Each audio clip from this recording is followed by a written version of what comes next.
Thank you very much. Good morning, everybody. So I'm going to share my screen.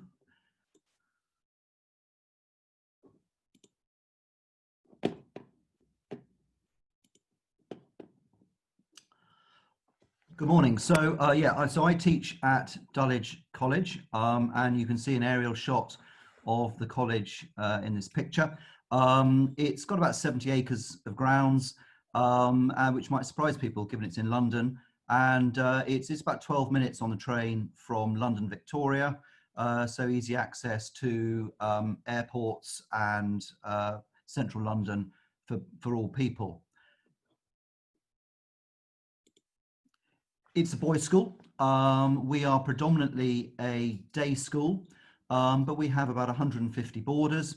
And pastorally, we are a form-based school, which means the sort of day-to-day experience of boarders is that they are members of forms, which obviously means that they mix every day, not just through lessons, but in their pastoral time with the day boys, who obviously are a cross-section of the population of London. The campus itself is extensive. We've been on this site, this particular one, for 150 years, in Dulwich itself for 400 years. And at the centre of it are these historic listed buildings, which is where things like the Great Hall, the library, and classrooms are. And next door to it is a newly built science building with an auditorium, 20 laboratories, and our IT rooms.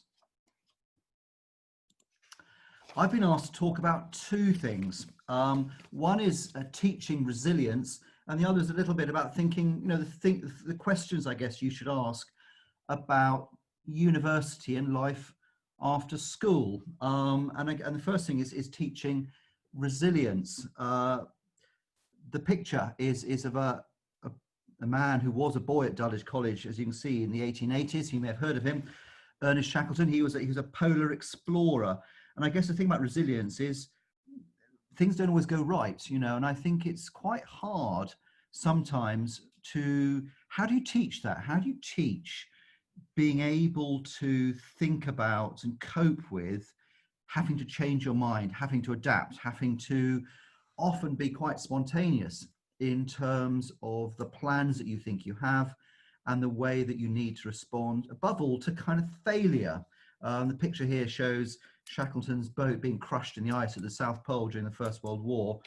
His scheme went wrong, and how do you then adapt that and then bring all of his fellow explorers on this particular expedition home and escape across the ice, across the South Atlantic? Extraordinary journey. And I guess it's that sense of being adaptable to your circumstances, which is something which schools really want you as pupils to try and learn and think about as you go through the school. His lifeboat is at the centre of our science block. You can see it there on the ground floor. The waves around it from the South Atlantic apparently as high as the building itself. And therefore I've got this kind of thought at the bottom, which is this sense of both the safety belt. Schools want to have layers of support in place for all of those questions which arise, which are complicated, which cause doubt. What am I supposed to do? How do I respond to this? But also, I think, as we all do in our own lives, we often basically learn from things that go wrong. I sometimes, as a teacher, you sometimes worry about these people with charmed lives where nothing ever goes wrong, and just wonder to what extent they do maybe develop layers of empathy if they haven't experienced what most of us do when things go awry somewhat. And I think there's a balance there between having, as it were, the support, but also having the sense in which you can fail. Things can go wrong, and how do you respond to that? How do you adapt to that? And I think there are various things that as schools we try and do to inculcate, I guess, some of those skills into the pupils during their time with us. So and there's a picture of Shackleton in that same boat. He went 800 miles across the South Atlantic and then had to walk across South Georgia as well to get help. Extraordinary story, but everyone survived, and I guess that's the message, really. Clearly, working with your teachers is a central thing. and having that sense of responding to assessment. I think it's all very well for teachers to mark work, but it's that dialogue that you have with them and talk about them, and that openness to rethinking things. When I do interviews for university candidates, one of the things that seems to me is that sense of if I was a university teacher, late Friday afternoon on a kind of February, does my heart sink hearing those footsteps coming up the stairs, or am I excited by it? And it's that sense at which, you can adapt to, well, have you thought about this?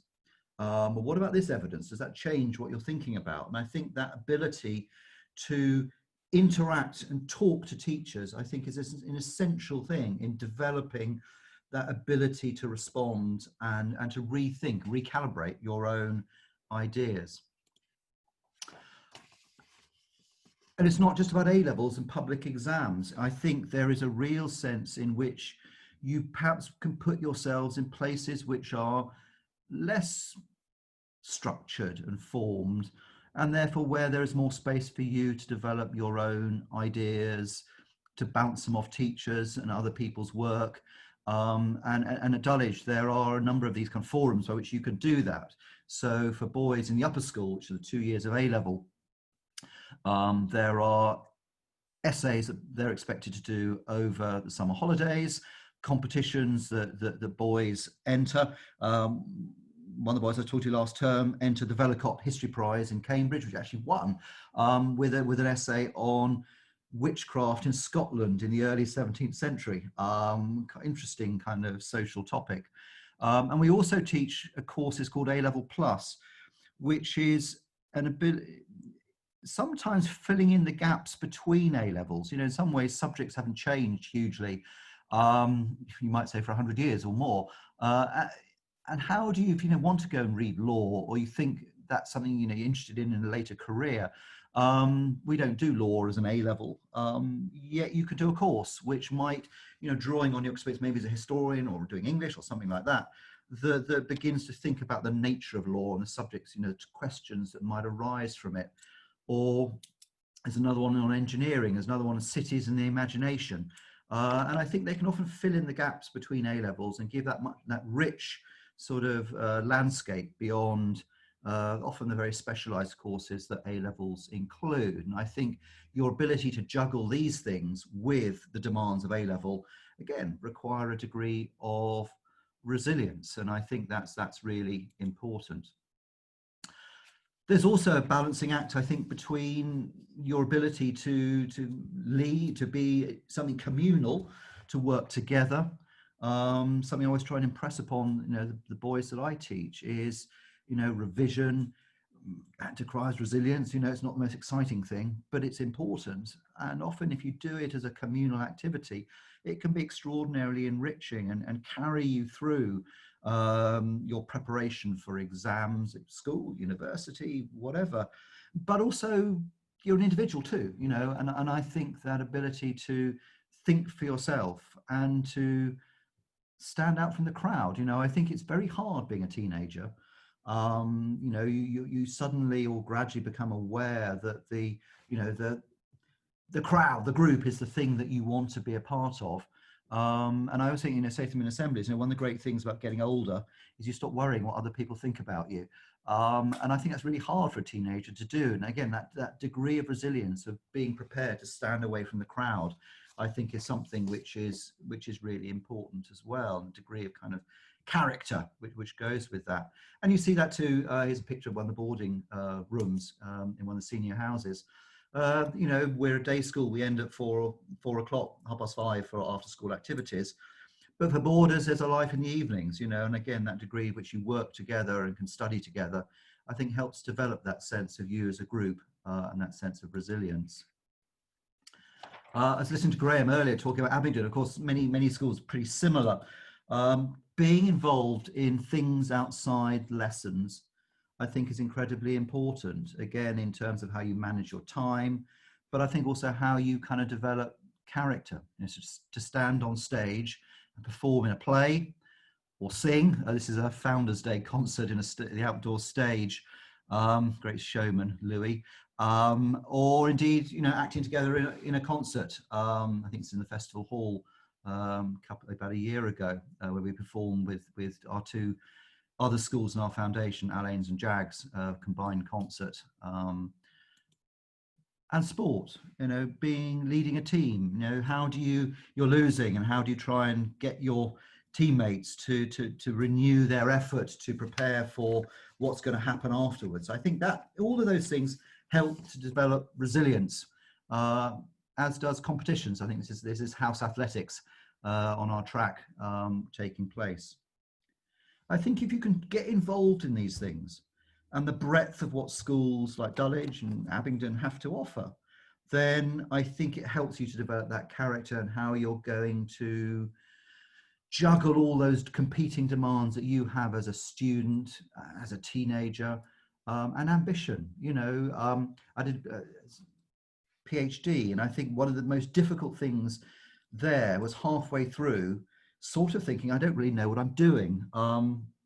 And finding that sort of inner steel to keep going, to think about it again, and then to find a path through when you don't have these huge support networks. But by then, through all these other things I've talked about, I think you have found that kind of strength of character, if you like, to do those things which are difficult, and where you can't necessarily see that there is an end point, or by time or by the location or something that you want to get to.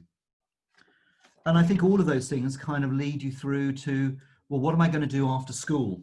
And I think, there are lots of questions about that. I mean, I think a lot of people don't really know what they want to do, but they can talk to older boys.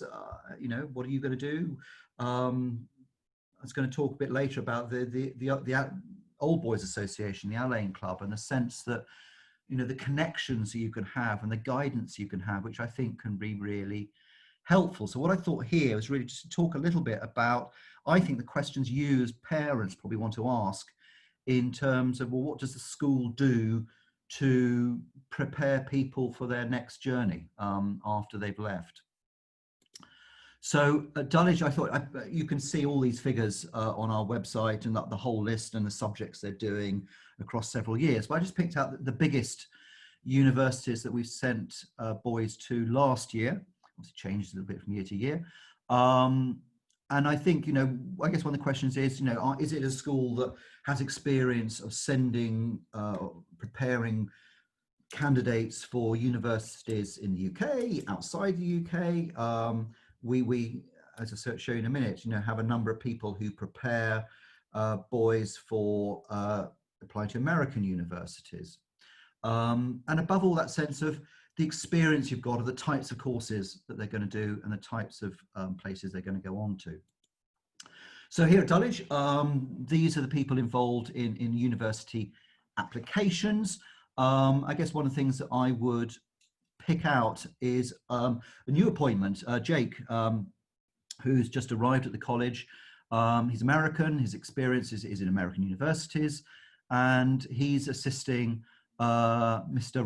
Ratnasabapathy to support boys applying to American universities in particular. And I, as a teacher, am what's called a UCAS scrutineer. So I've been allocated one form, so I've got about 12 boys in it. And not only is the form tutor going through those forms with them, I'm seeing them as a sort of independent person. It's a science form, most of them applying to read chemistry, engineering, maths at university. I'm a history teacher, but that doesn't matter. It's a sense of, the outward eye looking at those applications, picking out, I don't think that phrase is terribly clear to me. Maybe not being a chemist might be helpful in that sense. And therefore, I think it's that depth of experience and support you as a family and your son will get applying to university, something I think worth having a look at through websites and things, and you get a sense of the kind of balance they've got as where people are going and the types of courses they're doing, which I think you should find pretty helpful. We also want boys to kind of ask questions themselves, and so we have various moments of meetings where these are two of them, you can ask questions of people. So we have a Courses and Careers Convention in February each year. That aims really to do three things. For the younger boys, and I know, we're looking at entry maybe at year 9, year 10, is what sort of A-level should I do? And so all the A-level departments are there. On top of that, there are the universities and also careers, companies there. So, if I want to be an architect, how does this all knit together in terms of A-levels, universities, work experience and things that I can kind of ask people about.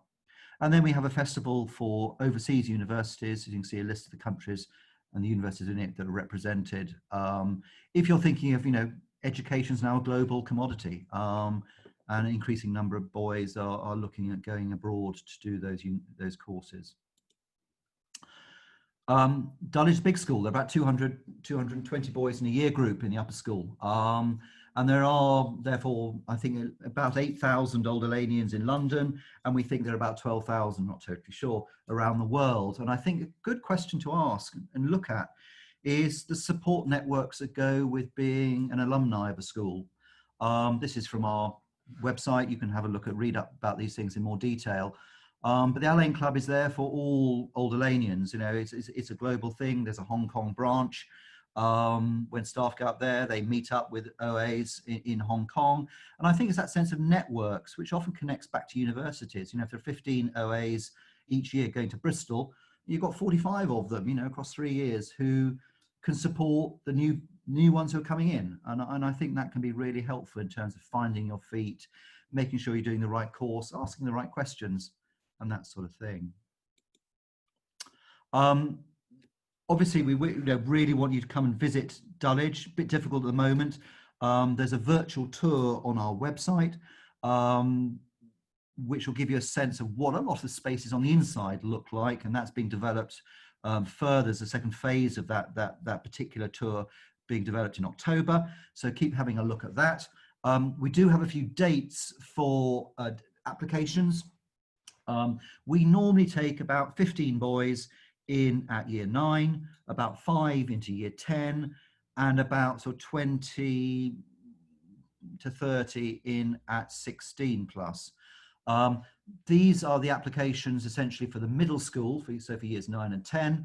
So the deadline for applications is the 2nd of October, and the examination day in Hong Kong will be on the 1st of November. There's a QR card there if you want to kind of get that. Have a look on our website. We've got one person in the admissions department dealing specifically with overseas applications. So please, called Anita. So please drop Anita a line if you've got any questions. And we really look forward to hearing from you. And I think we've then got about 10 minutes left for any questions that you may want to ask. Thank you. Yes. Thank you, Nick, and thank you for your presentation as well. So we'll begin the Q&A session of your presentation. And to our viewers, if you do have any questions, please do type in your questions in the Q&A box.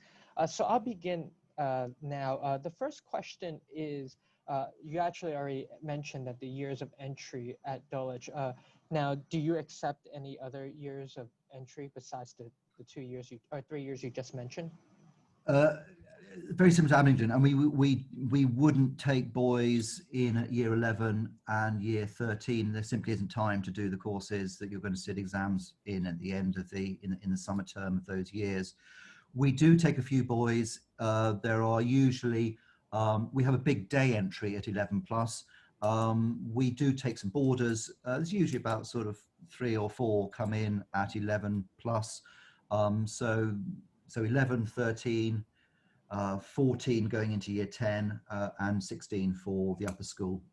We have our own upper school registrar who deals with just those 16 plus applications. So there are people who can specifically answer any questions you've got, because the nature of admissions is a little bit different at 16.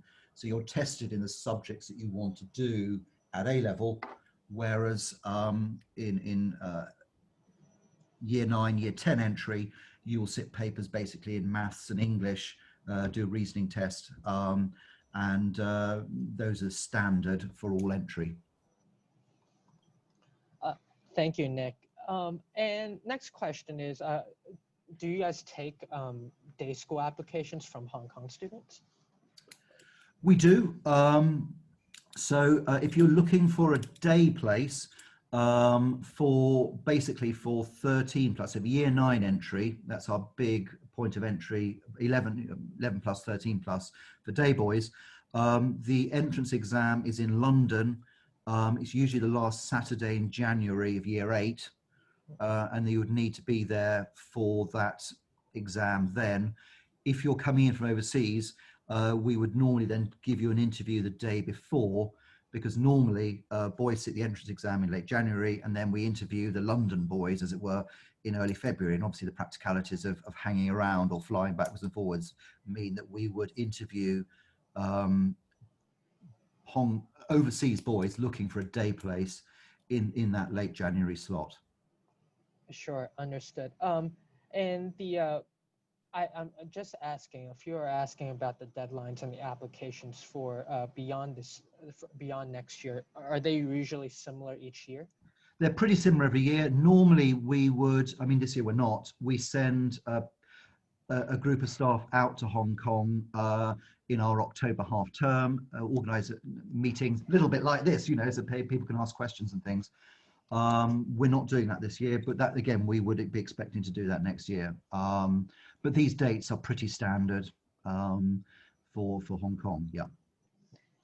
Thanks, Nick. The next question is, Dulwich does have a few campuses outside of the UK. Now, for those students that do go to the schools or want to transfer to the schools, for example, the Shanghai schools, is there any direct transfer, or is there any kind of advantage to go to those schools and then look and want to go into the boarding school in the UK? No, I mean, all boys, whether they're at, some of the DC schools, say in Shanghai or Beijing or wherever, they would still have to sit our entrance exams. There's no sort of automatic transfer across. Obviously, their schools we know, their teachers and their administrative staff are people that we know. So in that sense, I guess it's easier for us to pick up the phone and have a chat about them than they would be from other schools. But there's no sense in which they get automatic entry or indeed preferential treatment or anything. They would have to sit exactly the same entrance exams into the college that anybody else would. Thank you, Nick. Another question is, I guess this is more of a general question, but when people refer to students or boys from Dulwich, what are the key kind of phrases or things that people associate with Dulwich, just a reputation in the UK? Where does it sit? It's obviously it's a big school. It's a well-established school with fairly academically selective. I think some of its distinctive features would be it has for a very long time had a large number of boys who are supported to be at the school. So they're on bursaries. So we are socially a much more diverse school than probably quite a lot in our sector, if you like. Sure. There's about a third of the boys on some sort of fee relief. As a London day school, we also reflect the population of London, which is, as you know, a pretty kind of global city.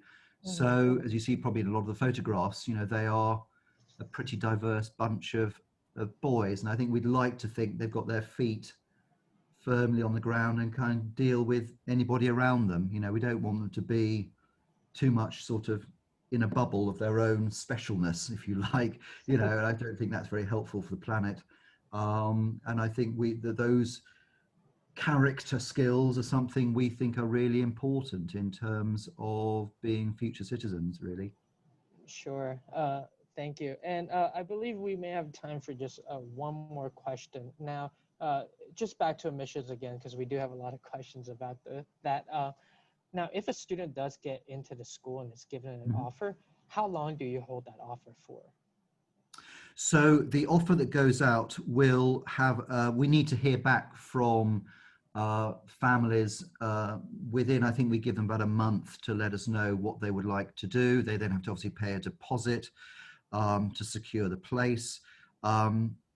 this year has obviously been somewhat fluid, shall we say, in terms of being able to travel around the world. And I think actually the school has been, you know, reasonably flexible in terms of boys arriving late, deferring their entry maybe for a term, with us trying to support them, obviously with online teaching while they are waiting to come to the college. But generally, I think, you know, families would have about a month to let us know if Dulwich is a school that they wish to accept. Sure. And Nick, I believe that's all the time we have for today. Thank you so much for your presentation. Now, before I let you go, do you have any last words for our guests? No, it's been a real pleasure, you know, working with you. You know, you taught me through, as I said to you, I'm not the most technically advanced person, so I'm very grateful to you for making sure that it all works so smoothly. So thank you very much, and good luck to everybody. You know, lots of great schools in Britain, and I'm sure that you'll all find the one that you really feel chimes with you and your family. Thank you.